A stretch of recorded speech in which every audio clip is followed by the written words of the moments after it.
Good morning, everyone. My name is Chinedu Okpala. And my name is Zainab Lasisi. And we're both the co-chairs of the 22nd Annual Africa Business Conference at Harvard Business School.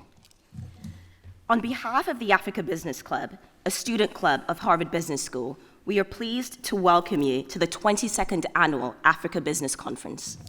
This year's theme is Africa 2020, Creating Clear Visions for Future Prosperity. 2020 not only represents the year that we're currently in, but it also represents the 2020 vision necessary to execute on our collective goals. Which brings us to the overarching question for this conference. What is our collective vision for Africa? In other words, what is the Africa that we want to see in 20 years? How can we harness our collective capabilities and resources to make that vision a reality? What will our narrative be? In order to fully understand our vision, we must also understand where the continent stands today relative to the future. We must be fully aware of the current challenges we are facing, such as the infrastructure gap, underdeveloped capital markets, misallocation of resources, access to electricity, sustainable energy production, food insecurity, and environmental degradation. We must also understand our advantages and opportunities, a rapidly growing young population, economic integration fostered by free trade agreements, increase in popularity of our creative industries, and the penetration of digital technology in our urban and rural communities. As in the past, we're bringing together over 1,000 people from across the African continent and diaspora, students, professionals, officials, executives, creators, thought leaders, and all inventive minds in between. This year, your input is critical. So if you look in your bags, you would see a brochure and a couple of these cards. So essentially, these cards have on them 3 questions that we want every attendee to answer. So the first one is 20 years from now, when I think of the word Africa, what do I want to see? The second one is, how will I play a direct role in this vision starting today? And the third one is, after committing to this role, how would I hold myself accountable? So we gave you at least 2 of these cards. If you want more, please, you can get some more at the registration desk, but it's our hope that you're able to network and give these cards to one of your neighbors so they'll also help in holding yourself and holding everyone else accountable.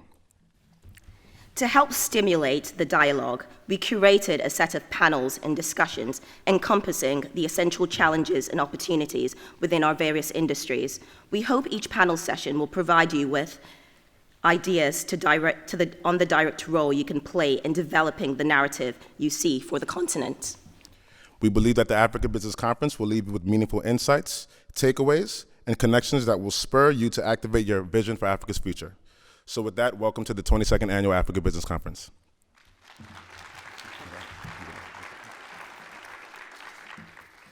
So there's been a slight change of events. There will be no opening welcome. So we're just going to go straight into the keynote, and I'm going to introduce our moderator and our keynote speaker now.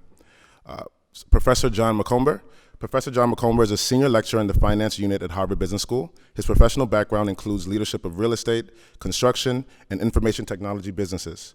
At HBS, Mr. McComber's work focuses on the future of cities, particularly as aided by the private finance and delivery of public infrastructure projects in both the developed and emerging worlds.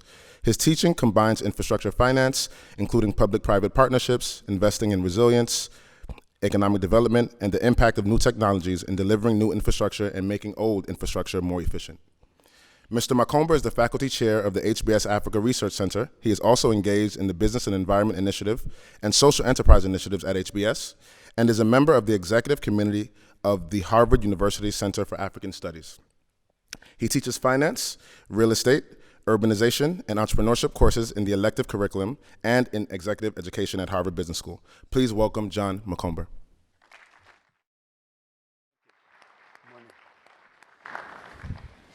Dr. Frannie Léautier is an African finance and development expert with long-standing global experience leading and transforming organizations in the private, public, and not-for-profit spheres. Prior to joining TDB, she served as Senior Vice President at the African Development Bank, Vice President at the World Bank Group, and Executive Secretary of the African Capacity Building Foundation. In addition to having founded 2 companies, Dr. Léautier is a board member, trustee, special advisor, and member of a number of international and regional organizations, including the World Economic Forum, UN Foundation, and the OCP Group. Please join me in welcoming Dr. Frannie Léautier.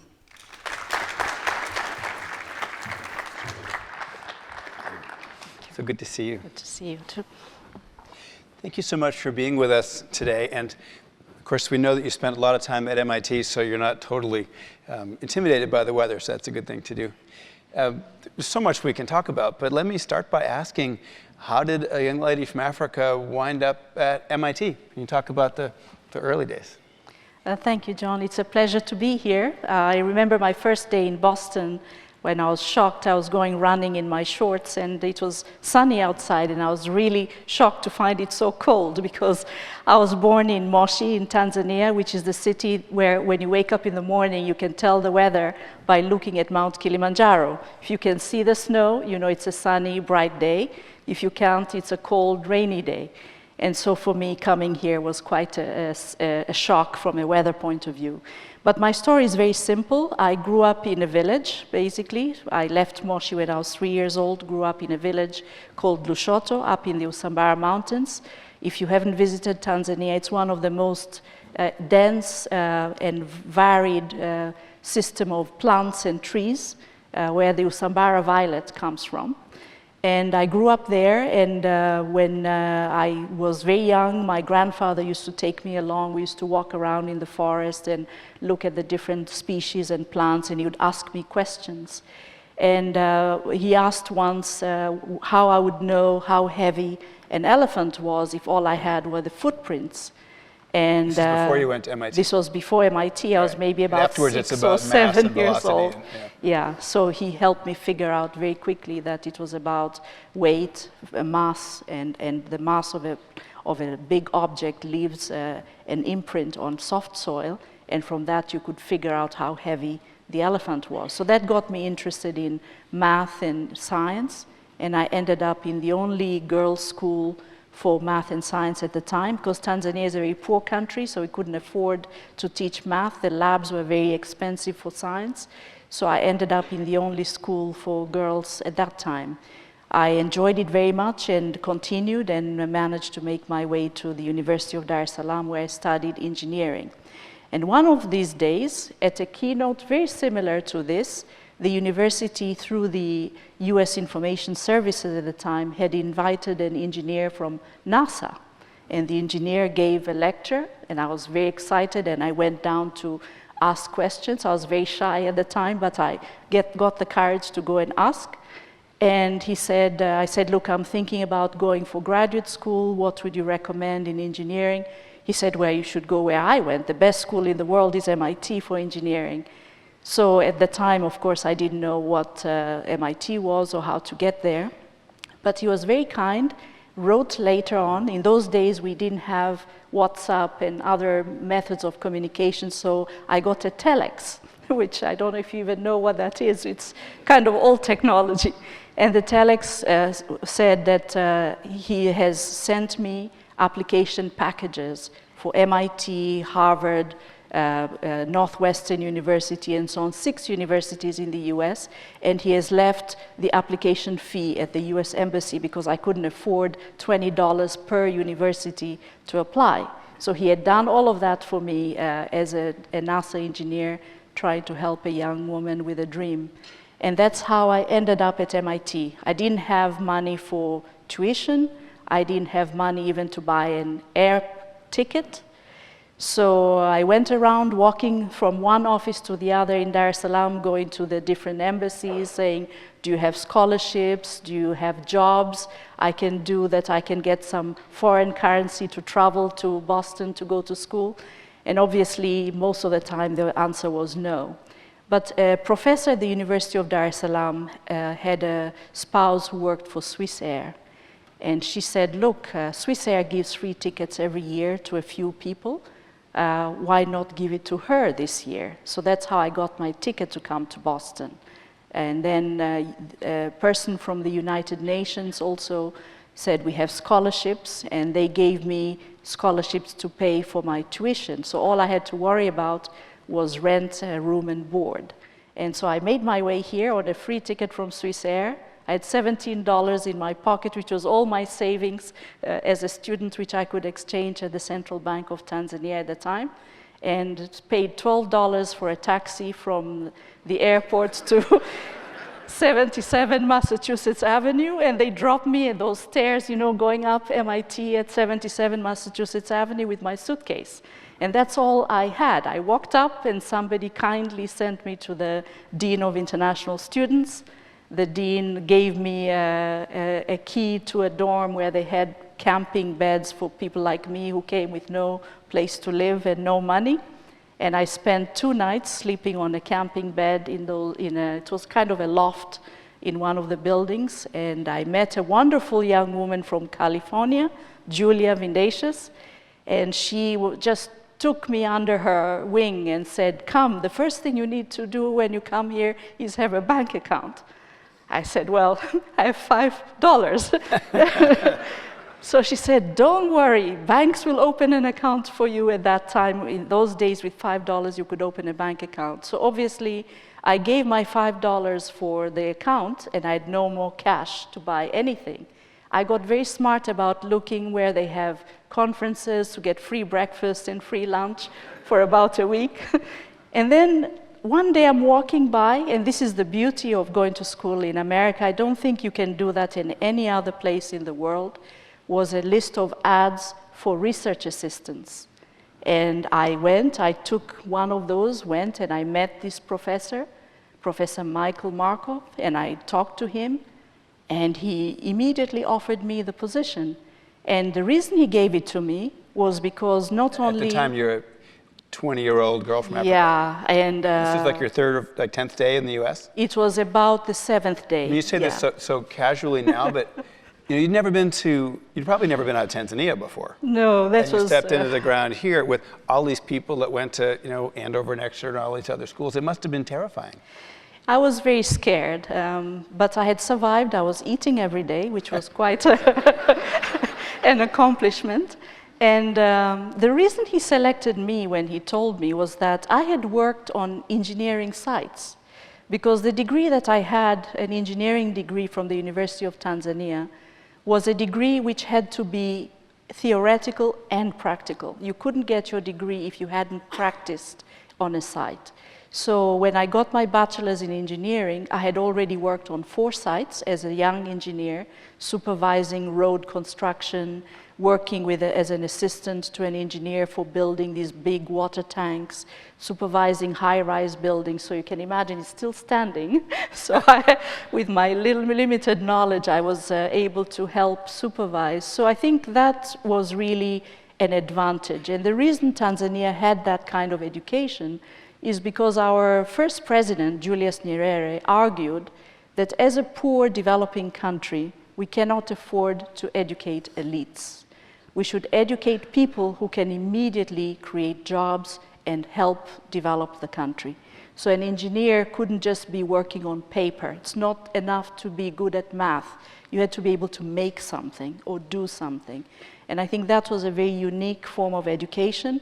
And we were lucky to have the German and Swiss system, because the Germans have this apprentice system of education, which you basically find also next door at MIT, where you, as an engineer, you are making things. You're not just studying in a classroom. You're forced to go and design something. I'm impressed that you know where you are. You just pointed to MIT, which is truly there, which is correct. A lot of people get turned around.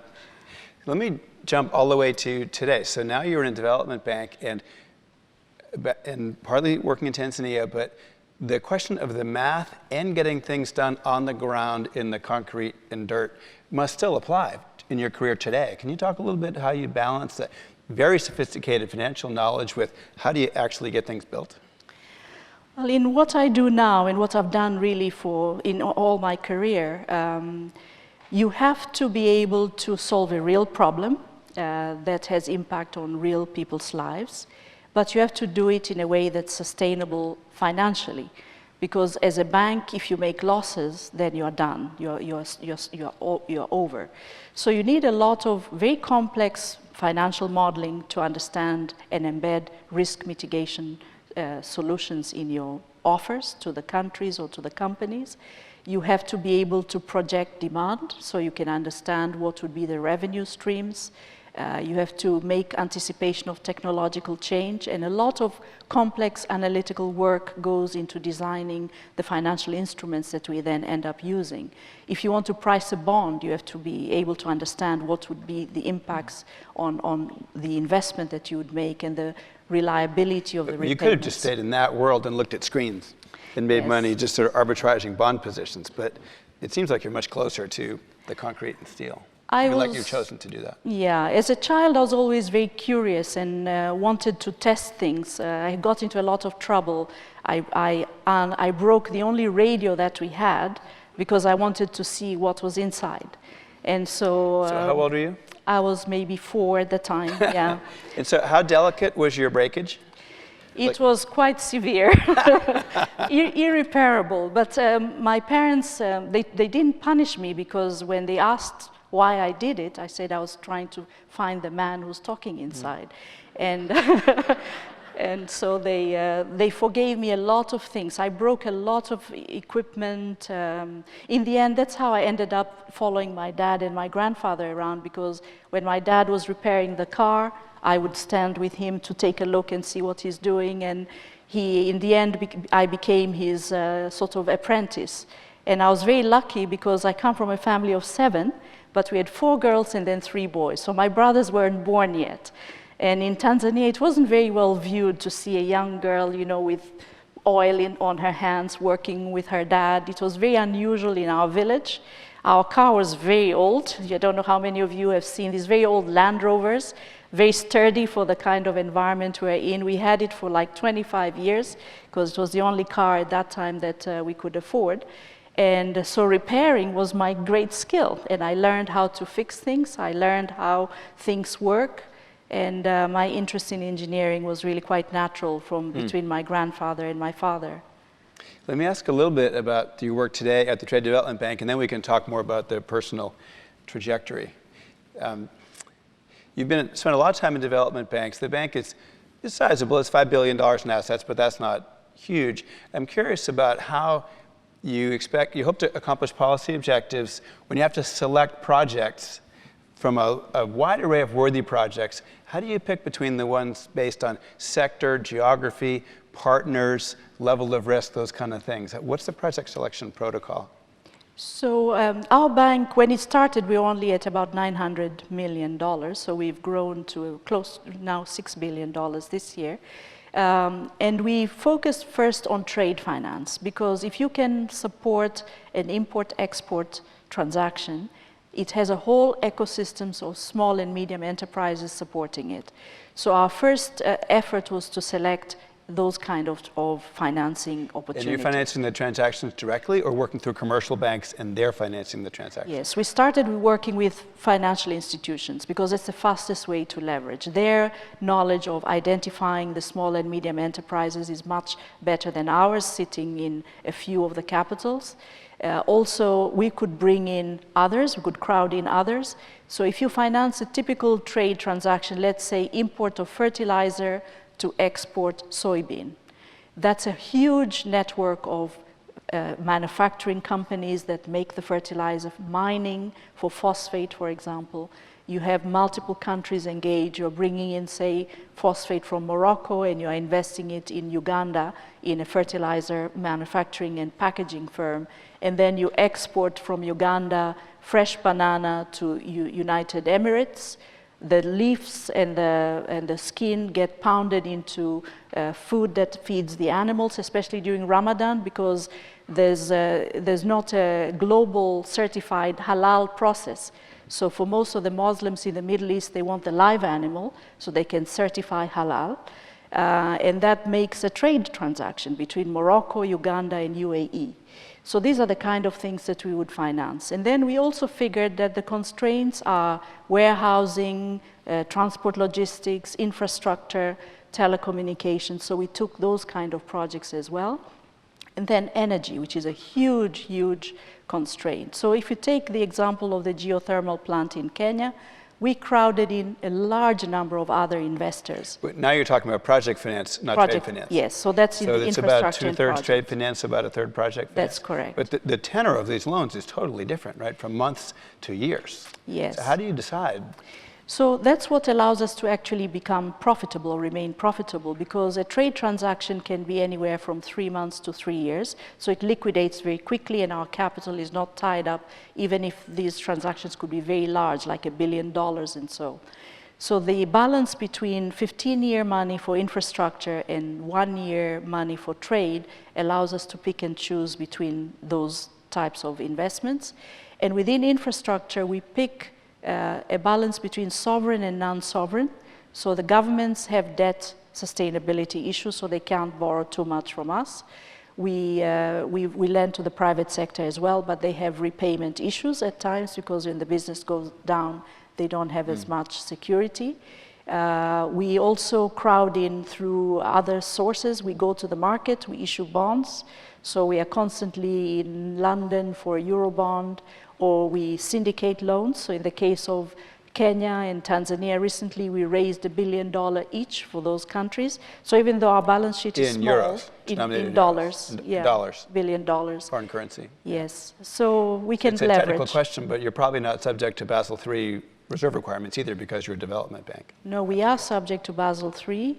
We have very strict liquidity limits that we maintain. We had to qualify for IFRS 9, which has a very strict requirement also on liquidity. So our treasurer works very hard. He's all the time looking for opportunities to borrow cheap so that we can maintain our liquidity ratios. And the other thing we have to do to get cheap loans, we have to maintain our investment grade. So we cannot make stupid mistakes. We have to maintain very low. You only make smart mistakes. We call it school fees, interestingly. When we make a bad school fees. School fees. If we make a bad loan, we have to learn from it. So it has to be equivalent to school fees. Oh, so that's not a reserve for bad debt, that's a school fee. Okay. Yeah. I'll ask you one more banking question, then we'll talk more about your career. So your investors include the nations in Eastern Africa, including Ethiopia. You're also working with commercial banks in, for example, Ethiopia, Kenya, Tanzania. So the situation's really different where the commercial banking sector is closed in Ethiopia. There's been a lot of draw on bank reserves in Tanzania in the current regime. How would you compare working with those three economic regimes in commercial banking, and how can the Trade Development Bank have best influence in those three environments? So our bank was created 35 years ago as a commercial bank, but owned by member states. And so when you look at our footprint geography, it looks like a bird. The head is out in Djibouti, the Horn of Africa. The wings spread from Egypt all the way down to Madagascar. And our tail is wagging the Atlantic Ocean through DRC. And you sit in? We sit in Mauritius. Nairobi, So Mauritius. You're like the bug in front of the bird. That's right, a tiny little bug behind. So that geographical footprint allows us to work with different kinds of economies. So in the case of Ethiopia, our loans, for example, to the Commercial Bank of Ethiopia, works through the Central Bank of Ethiopia because that's the only way you can get your foreign currency out. And it requires a partnership between the public sector and the private sector to allow commercial activity. In the case of Kenya, we can go directly to the private sector. So that makes one big difference. No capital controls in Kenya, so we are able to get our foreign exchange out. In the case of Tanzania, it's a mixed model. We can work with private sector, but also most of the time with sovereign loans and sovereign guarantees. So we use risk mitigation a lot. If you work with the private sector, you need collateral. In many countries, collateral is land. Land markets are very poorly developed. Titling is very weak. So you have to be able to impact the collateral movements by also focusing and working with others to improve the real estate market, to improve the titling system. So we partner with the World Bank, with the African Development Bank, and others who can bring those policy reforms. So our model is quite mixed because we were born in very difficult conditions in Bujumbura, and we invest in what investors call a very tough neighborhood. But we're able to actually do good and do well in those areas because I think risk is very poorly understood in Africa. Let's talk a little bit more about risk because a lot of the theme of the conference is going back to Africa or people are going to work in the West or in Africa. And my perception, having watched this for a long time, is it's always a question of when's the right time? Is there a tipping point? And I'm curious about whether you think that the perception of risk is inappropriate now, or maybe you even think that the business ecosystems and physical infrastructure are more opportune now for young people to come back and work than they were previously. Do you feel there's a tipping point or a time series trend in that regard? I would say if you are young today, you are most likely African. We're looking at global statistics in demographics, because the continent has more people than any other continent under 30. So if you are young and you want to work in a dynamic environment, Africa is the place to be. The time is now. You have very fast-growing networks of communication across all the major cities. You can fly pretty much anywhere from within Africa today. You have 3 major airlines that cover the entire continent. You have 6 banks that have integrated all of Africa, 3 Moroccan and the other are Nigerians and 1 South African bank. And the 3 of them have completely integrated the banking system in Africa. So if you want money, you can actually transact just through those 3 banks. Well, that's not actually so. You can't always change a CDI franc for a euro. The right suspect, you can't get them. Or same with birr, you can't necessarily turn dollars, birr into dollars. If you work with BitPesa, which is a platform out of Nairobi, you don't need Forex. BitPesa funds an SME in Nigeria working with an SME in Kenya without using the US dollar, euro, any hard currency. You pay in Naira, you get your goods in Kenyan shillings, and BitPesa does a transaction because there are enough Kenyans and Nigerians out here who want to send money home, and they use that sort of internal transaction to pay for the Forex so that the small and medium enterprise doesn't need foreign exchange to export. They started at about $1 million and now at $100 million of transactions. So that's technology, because that's fintech. It's local knowledge of how businesses are run, and it's young, smart people. So I think these are examples which really, I mean, if you're hesitating, this is the time to go to Africa. Why? We, I think, will be the continent that will finally harness the sun. The largest solar parks in the world are found in Africa. So this is today, right? It's not a dream, it's already happening. If you want to look at it, you can go. It's the largest solar park in the world. I'm using Morocco a lot because there are a number of very interesting transactions happening there. The biggest and most important innovations in fintech are taking place in Nairobi and Abidjan today as we speak. Now, would you encourage people to work in fintech or technology-enabled kind of businesses? There's also plenty of on-the-ground businesses in food, in construction, in real estate, in cars, in textiles, in tangible things. Yes. But a lot of people at business schools are thinking, oh, I'm just going to work on a screen and do something, I'm going to work on an app.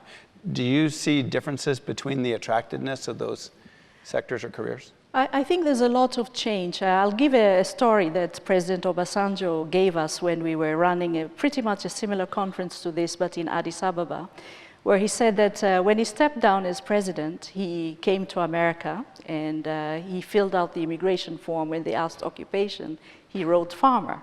So when he got to the immigration officer... His job at the time was president of Nigeria. No, he had stepped down. He had stepped down. Yeah. Fast so he had gone into farming. And so the immigration officer pulled him aside and said, you know, as a farmer, I don't believe you can afford to live in America. What's your source of income and so on? So his son is waiting for him. I used to be a politician? No, that's not the right answer. His son is waiting for him on the other side. He finally comes out. He said, what took you so long? He said, well, I had this issue on my form because I wrote down farmer. He said, no, next time when you come, you should say agribusiness. So what does this story tell? It shows the opportunity in Africa, right? We are at the same time running 4 industrial revolutions.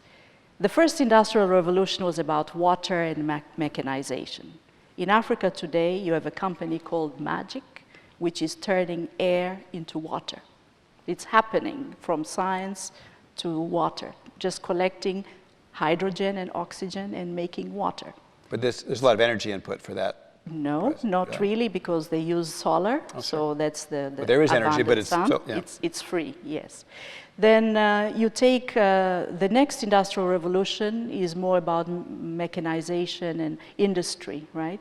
You look today in Africa, the most interesting innovation in irrigation is happening using artificial intelligence and drip technology. So agriculture and technology are interreacting. You have people in East Africa, they're called gentlemen farmers because they have an office job, but they have a farm and they use their mobile device to monitor. Tell the grandmother, go feed the cow now, because you can see what's happening in how much milk has been produced, and the grandmother can go and feed the cow at that precise moment using technology, right? A WhatsApp message to the grandmother to feed the cow, and you come in the evening and you've tripled your milk production. So that's another. Then the third industrial revolution was about electricity, right? And creating all these backbone of technology that we now use in the digital economy. Africa is now innovating in that space through solar, wind, and geothermal and other systems, including biomass.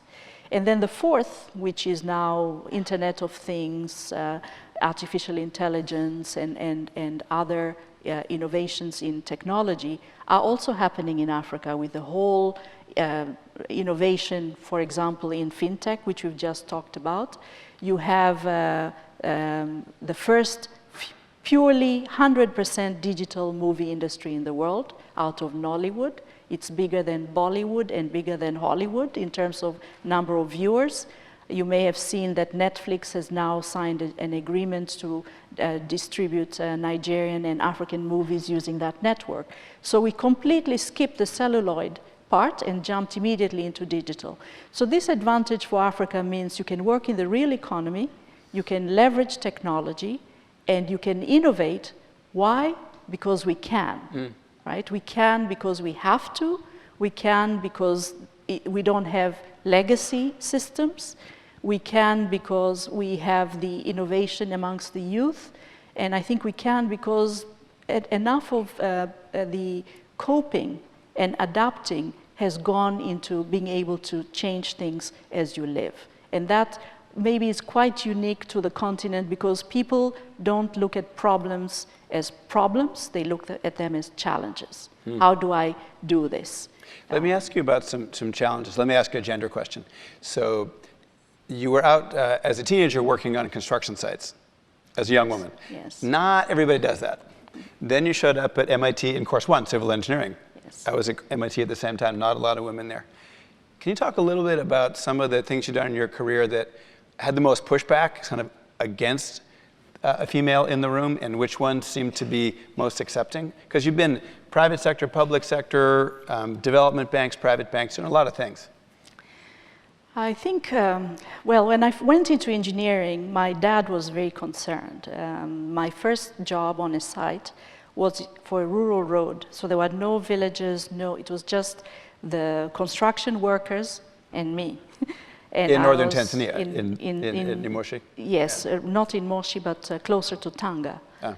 And the engineer on site had to lock me in a caravan for my own safety because, you know, construction workers are out there for many months. They don't see women. And here I am working on a site with them. So for my own safety, I had to be imprisoned overnight because it was the only safe place for me to be. Okay, now you're sitting here in this nice room talking about that. So you're probably locked up in this thing. You probably can't get out. There's probably people banging on the walls. What did that feel like? It was very scary, yeah. Especially since they grew to respect me. Maybe that's a way to conclude this story, because it was not fun in the early days. It was very scary. How did you earn that respect? Because of my ability to suggest solutions while they were building the road. I was an engineer after all. So I could tell them what kind of mix would give an easier way for them to pound the base layer so they didn't have to work too hard. So my engineering knowledge got me friends. And the day I left... You figured out a way so that a man could do his job more easily, and that was what... Maybe that's one way to say it.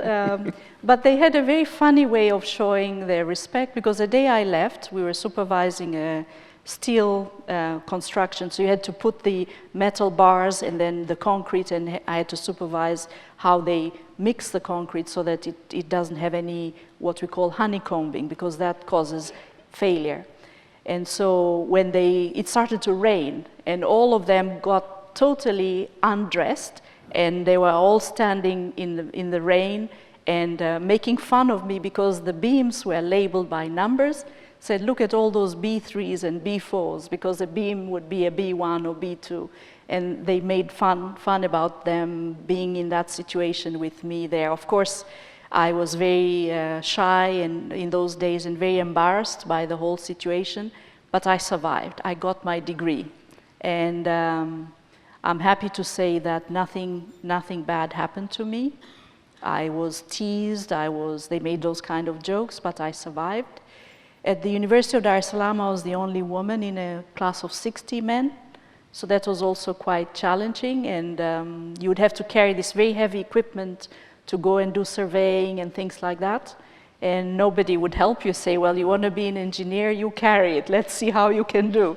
And I was, in those days, a very frail person. I wasn't... But I've only known you for an hour, but I imagined you would have said, I'm going to carry it myself, thank you very much. Yes, I did carry the equipment, I did pass and get my degree. But I must say that it made me... I understood what it meant to be a triple minority, because I was a young woman in a majority male field. I came from a very rural part of Tanzania, so not a city girl at all, coming into Dar es Salaam, which was very sophisticated in my view in those days. And then I was of mixed race, which was also not an easy thing to be in Africa at the time. But I was very emboldened because our president at the time, Nyerere, had said, and I keep that quote, I even have it on my phone, that at independence, my father was in the independence movement, fighting for independence for Tanzania. And Nyerere had said at the time, a lot of people are asking me to exclude on the basis of race. And he said, and I'm not going to do it, because that would put us exactly why we were colonized in the first place. And for Tanzania, it was really important to be a multiracial society. We had our first cabinet, had a person of European heritage, we had a person of Indian heritage, because we are a mixed society with European, Indian, Arab, and African ethnicities. And I grew up speaking Swahili as my first language. My grandmother was from Kilimanjaro, so she spoke Chaga. And my grandmother on my mother's side was from the border of Tanzania with Malawi, so they didn't understand each other except through Swahili. So I already grew up in a multi-language, multi-ethnic environment. So afterwards, learning English, learning French, Spanish became very easy, because I already grew up in that environment. And my dad, for those of you who like guitar, does anyone play guitar in the room? Oh, wonderful. My dad was a guitarist, he used to sing political songs. And Mississippi Records just issued a golden album just a few days ago of his music. And so it's available if you want to listen to it. He has some revolutionary songs, but also educational songs. And he's the one who taught me, along with my mom, that you don't have to be bound by your origins. Whether rural or poor, or female or male, your origins don't determine you, you determine you. I think that's a lesson I took from them. Thank you so much. Thank you for being with us. We have an opportunity to take some questions. There are 2 standing microphones. What I'm going to do is collect 4 or 5 questions from people, and all at once, and then Dr. Léautier will have a chance to answer those. But the standing mics are in the back of the room there. And I'll ask you one more question while people are coming to, actually the mics are in the middle corridor, while people are coming to the microphones. With respect to climate change, so presumably it looks like there's going to be an environment with more wildfires, more drought, more river flooding, more sea rise. The bank probably has an opportunity to invest everything in either climate mitigation, like around renewable energy, or climate adaptation, around moving populations or raising seawalls or something. How will the bank think about those policy issues, both around the mitigation piece or adaptation, notably adaptation that leads to migration? So the bank is focusing on three key areas in trying to address that issue. First, on the policy side. So we give a grant to a network called the African Economic Research Consortium, whose current CEO was the former governor of the Central Bank of Kenya. And they do the research that is needed to put the right policies in place. So that's kind of our grant-giving solution. And they, along with our own academy called the TDB Academy, work on the knowledge frontier and policy frontier. The second thing we do is we make direct investments in technologies that reduce the risk for the future. So you have the geothermal, solar, and other technologies that give renewable energy solutions to the economies that really need electricity and power.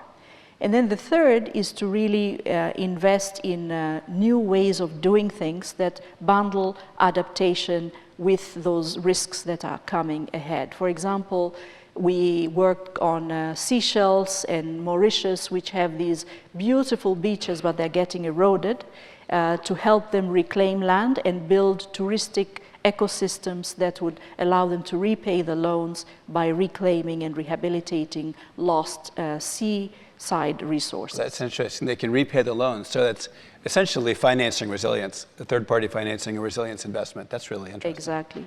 And then what I do on a personal basis, maybe that is also of interest. You had a few years back Dr. Ngozi Okonjo-Iweala as a speaker at this event. She chairs an entity called African Risk Capacity. I sit on the board of African Risk Capacity Limited, which is the private arm of this entity. It's the only one in the world, so Africa again innovating, that offers insurance to countries to deal with floods and drought. So Africa has huge risks in that space. And I remember the day this entity was created, we were all in Addis Ababa. Somalia was having a horrible famine. And we all looked at each other and said, how can we, educated as we are, have people dying in Africa today of famine? So everybody got together, and in about a few days, we had raised enough money to support Somalia. People like Mo Ibrahim, Patrice Motsepe, etc., Aliko Dangote, everyone came together, the billionaires of Africa, and they put money there. But then we created an insurance entity and said what we need is to insure for the future. We can use markets, so we have a Bermuda-based entity that offers premiums to countries who have to pay. The premiums are very expensive, so we worked with the World Bank and the African Development Bank to bring in concessional loans that help countries pay the premiums, and then countries like Switzerland and so on say, okay, I'll pay for Burkina Faso. And so you can crowd in grant-making entities and others to support the insurance scheme. The danger, of course, is I study this here and I'm learning about new products and I'm interested in the risk-based pricing, and that doesn't seem to be subsidized. Where in the United States, the insurance is subsidized, people make bad decisions, but that's not what these people want to hear about. So let's take the first question from are the people at the microphone here. All right. First of all, it's a pleasure to be here. Good morning or afternoon. A couple of introductions. So my name is Kevin. I'm from Uganda. I'm a current freshman at the University of Rochester, New York. I actually found out about this conference on Saturday, and yeah, I managed to make it here. So my first question is, so just one question. Pick one. Yeah, all right. Have it be short and have it end with a question mark. Cool. So my main question, is most of the consensus on the African continent, at least in the conversations I've engaged with, is Africa doesn't produce a lot. You know, we have cargo ships coming into Nigeria and leaving empty. You know, that's always the issue. So it seems like many people are talking about import substitution being a solution. But then when you learn economics, when I come here and I say to learn the economics, it says we have to trade in order to be better off. That import tariffs and import substitution doesn't necessarily work.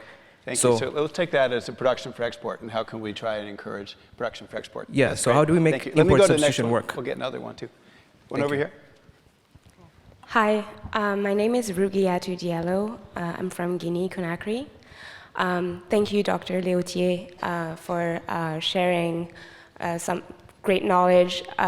You shared about all the different industrial revolutions and the great innovations that are happening on the continent. I was in Conakry 3 weeks ago. There was no water, there was no electricity, there's one road that goes through the city. And you said that there was no legacy systems and there's a lot of innovations, but there is a legacy system, which is a legacy of colonialism. Conakry has been established mostly as an extractive city, extracted people. And the question is? Yes, extracted people and now is extracting bauxite from Guinea. So what do we do about that legacy system as we try to bring to market those amazing innovations? Great, thank you. So a combination of an extractive industry with a colonial background, and in the meantime, there's no water, no electricity. Let's go back to this side. Hi, my name is Rehema Kaswe from Uganda. We didn't plan that for Ugandans to be on this microphone. I'm a senior fellow of the Harvard Advanced Leadership Initiative, and my focus is on financial inclusion for women, and my question is on that. We are talking about crafting the vision, and as Africans, we know that we don't work together most of the time. How can we craft a vision where Africans can work together to really, I'm talking about financing young people and women, because we can't expect finances to come from the West to finance our solutions. How can we work together to finance our solutions? What a great question, thank you. Let's take one more from this side. Hello, good morning. My name is Gertrude Chijgausiku. I'm from Zimbabwe, based in New York. And you mentioned the time is now for young Africans to relocate back home.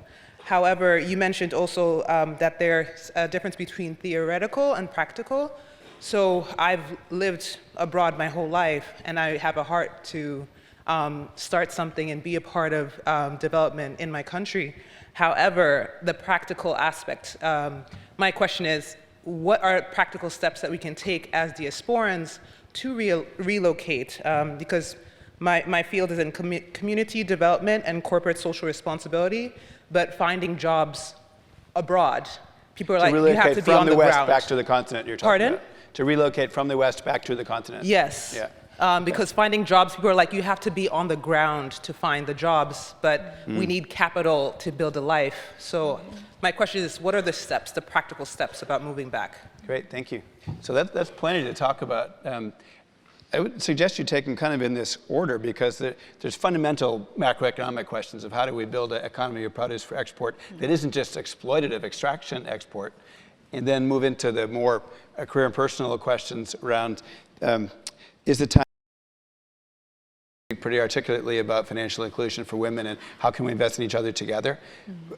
You can ask them whatever sequence you want, but I suggest you kind of go from the macro to the smaller finance. So very good questions. Kevin, on your question on trade, I think you said Africa doesn't produce anything or doesn't produce much, so where is the trade going to come from? I think this is something that's changing very quickly. If you look at just the last 3 years, the intra-African trade, just in the last 3 years, has had a tremendous increase, mostly because of the dream or the vision of African integration, but also because of the very heavy investments in interconnecting infrastructure. And that's regional. That's happening regionally, right? Africa's too big to do in Africa. So for the integration to the global economy, Africa is about 3% of global trade today. Of course, it could do a lot more. And that's mostly because the trade is in primary products. 57% of Africa's exports are hydrocarbons, which are just extracted from the ground and exported.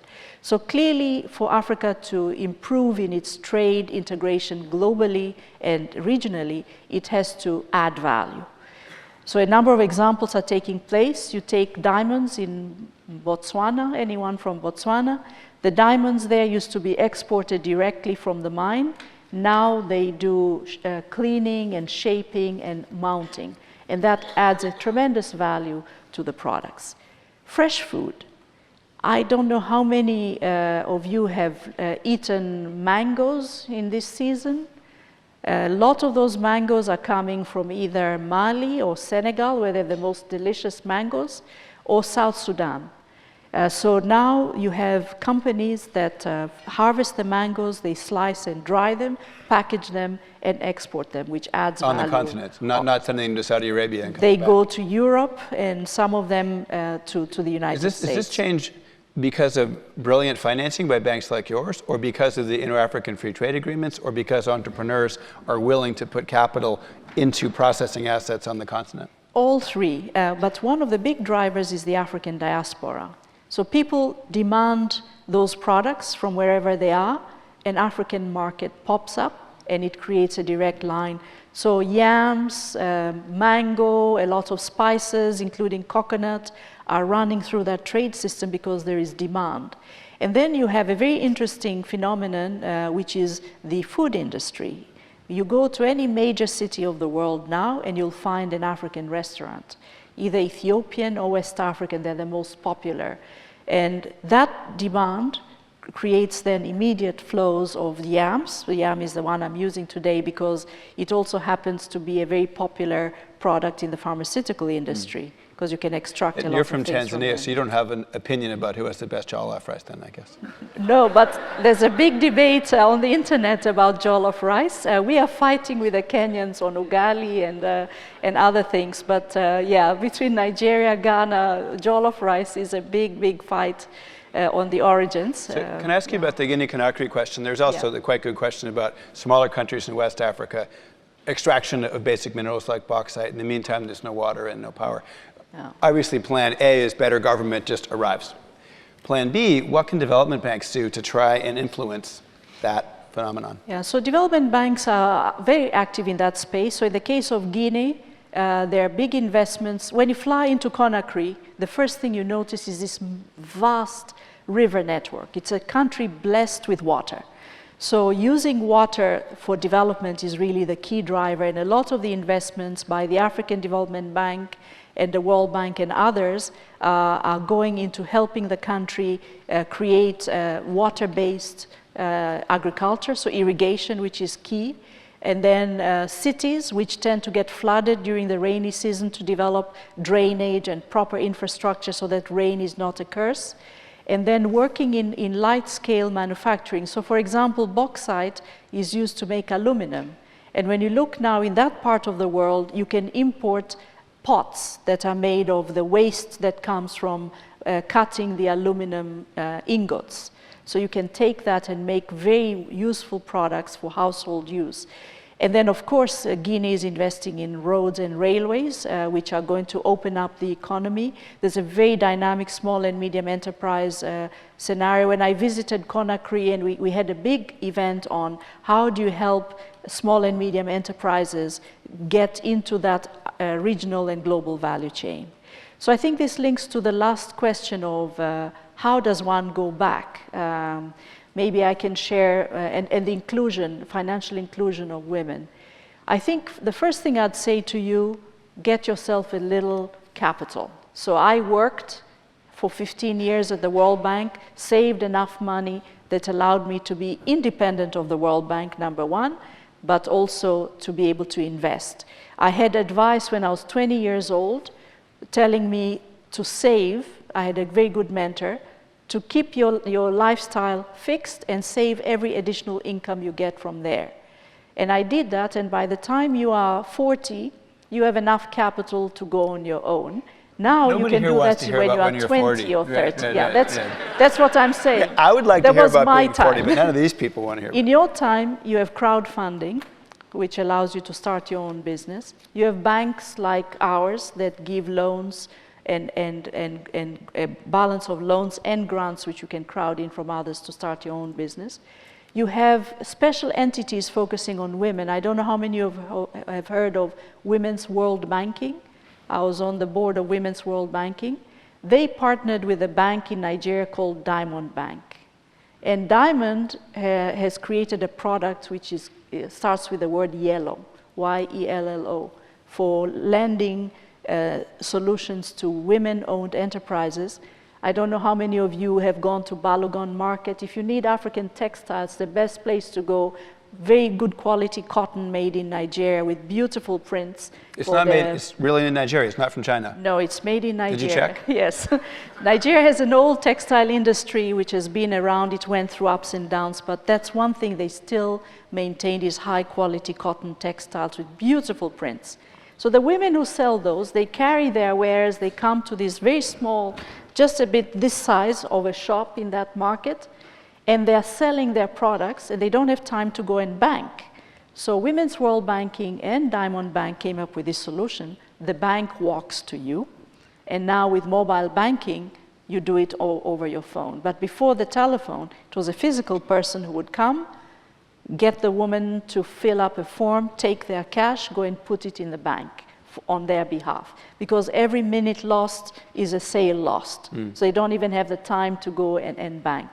Going from that to mobile banking has allowed those women to have access to credit, which they didn't have before, because now they have savings, they have a bank account, they are known in the system because they can repay their loans, and they get bigger and bigger loans. I met a woman who went from selling from a few naira a day to now she turns over at the end of the year close to $1 million US selling textiles, because she networked with other women, brought in a designer and a seamstress to make the dress. So she added value along the chain. Does she have a PhD from MIT? No, she could have. She could have if she had the opportunity. So you answered a question I had about a gap in your answer, because partly the answer was about be a 40-year-old person with a lot of money, or be a person who's in a little kiosk selling small things, and the questioner was somebody with a degree from a Western school thinking, where's the place for me? Yes. And once you heard about the turnover of $1 million a year, that maybe that's more appealing. But can I ask you again about that? So somebody in this audience, they're 22, they're 25, they have a degree from an American university. How are they supposed to get a foothold if they're not showing up as an investor? Yeah, so I'll give a real example of another young Zimbabwean who graduated MIT. She came up with her own cosmetics line using forest products. So she studied engineering and chemistry, was able to get the right combination, and now she manufactures and brands her product out of Harare, selling to a global market. So if you have an idea, you can build it and learn the science and the business and the finance while you're here, and then you just go hop over with it. What if you don't have an idea? You have to have an idea. Do you? Or can you go work for Diageo and distribute Johnny Walker? Yes, in fact, that's the other question, because I think you asked about CSR. The best way to get a CSR job is to go with the global majors. So Coca-Cola, of these other big companies that are doing CSR in Africa, you can be recruited by them and go and work on CSR, make enough. What if you want a line network. job? Corporate social responsibility is like a staff job. What if you want to be a product manager, have a P&L responsibility? I think those are possible as well. There are a lot of recruitment happening in Africa. You've seen Goldman Sachs has opened an office now in Johannesburg. A lot of the big banks had left Africa, but they've come back through partnerships with African banks. Manufacturing companies are opening up all over the place. You can even do work in Africa without leaving where you are now. I don't know how many of you have seen, you can trade out of Lagos today and buy stocks on your phone, right? So you can be a trader, you can go and work for a big company in an area of your expertise, either in banking or business or manufacturing, or you can have your own idea and go and live your dreams. The last one, which I think this was true for me, we are still a continent where family and friends matter. So use family and friends. They are your first bank.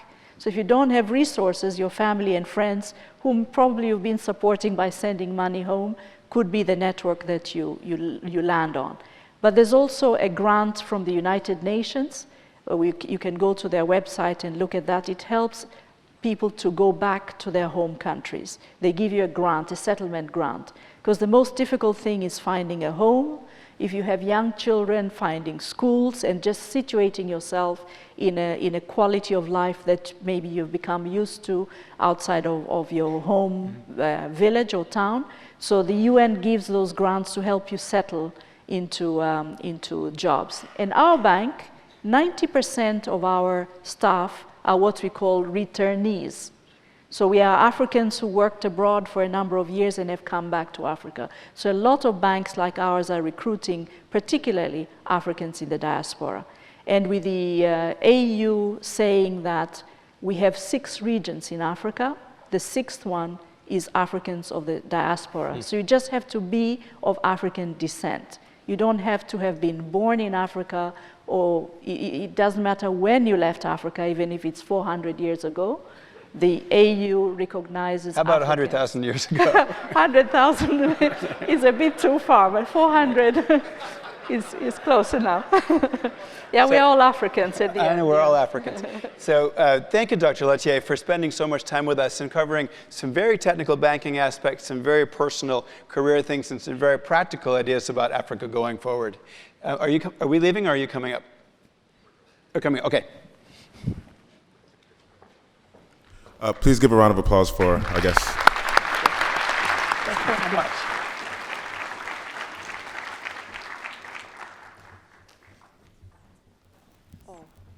That was lovely. Thank you, Zainab. Thank you very much. Thank you. This is beautiful. Thank you very much. Thank you.